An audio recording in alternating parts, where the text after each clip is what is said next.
বাংলাদেশের ফুটবল কোন পথে যাবে? হামজা চৌধুরী দেশের ফুটবলকে উদ্ধার করতে পারবেন কিনা তার নির্ধারক হতে পারে ভারতের বিপক্ষে কালকের ম্যাচ। প্রতিবেশীর সঙ্গে ব্যবধান ভুলে চোখে চোখ রেখে লড়াইয়ের প্রত্যয় ব্যক্ত করেছেন কোচ আর অধিনায়ক। জয়ের আশাটাও দীপ্ত কণ্ঠে বলেছেন জামাল ভুঁইয়া।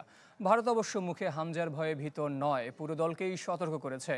জওহরলাল নেহরু স্টেডিয়ামের সন্ধ্যা 7:30টায় শুরু হবে এই ম্যাচ। শিলং থেকে ফয়জুল ইসলামের রিপোর্ট, ক্যামেরায় ছিলেন মিনহাজ হুসাইন। উৎসবের খুশি হবে নগদে বেশি, কারণ ঘন্টায় ঘন্টায় আছে গিফট জেতার সুযোগ। ম্যাচের আগে সম্প্রীতির কুশল বিনিময় দু দলের ফুটবলার কোচের, তবে নেপথ্যে হাই ভোল্টেজ ম্যাচের উত্তাপ।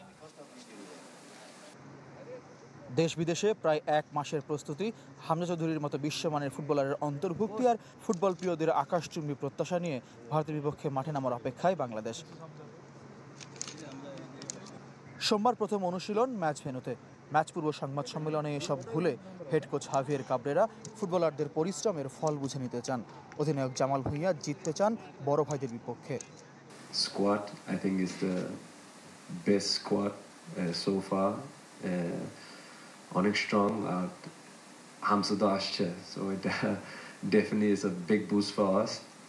But লক্ষ্য হচ্ছে 3 points. এটা মানে আমি চাই, সবাই চাই। We know it's going to be hard, but we will give our best. বাংলাদেশের মতো ভারতের চাওয়াও অভিন্ন, পূর্ণ পয়েন্ট।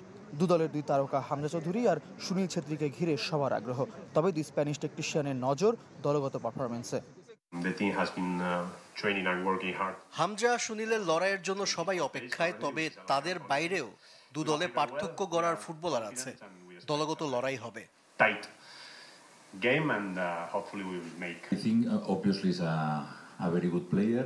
হামজা ভালো খেলোয়াড়, তবে বাংলাদেশে আরো ফুটবলার আছে যারা ম্যাচে পার্থক্য গড়ে দিতে পারেন। সুনীল ফেরায় আমাদের শক্তি, আত্মবিশ্বাস দুই বেড়েছে। I think is good for Asian football. পরিসংখ্যান, র্যাঙ্কিং কিংবা ভারতের হোম কন্ডিশন কিছুই লাল সবুজের পক্ষে নয়। দু দলের র্যাঙ্কিং পার্থক্য 59। 28 মুখোমুখিতে 4 ম্যাচে জিতেছে বাংলাদেশ, 10 ড্র আর 14 ম্যাচে শেষ হাসি ভারতের। সাম্প্রতিক সময় অবশ্য ড্রই বেশি। শেষ 5 ম্যাচে 4 ড্র, 1 হার লাল সবুজের। ভারতের মাটিতে স্বাগতিকদের কখনো হারাতে না পারার বৃত্ত ভাঙার চ্যালেঞ্জ বাংলাদেশের, যদিও র্যাঙ্কিং পরিসংখ্যানে কোনো দলই মনোযোগ দিচ্ছে না। এশিয়ান কাপের মূল পর্বে খেলতে বাছাইয়ের তৃতীয় রাউন্ডে হতে হবে গ্রুপ চ্যাম্পিয়ন। বাংলাদেশের এক উদ্ধারকারী জাহাজের নাম হামজা। দেশের ফুটবলে এসেছেন আরেক হামজা, যাকে ঘিরে সমর্থকদের প্রত্যাশা আকাশচুম্বী।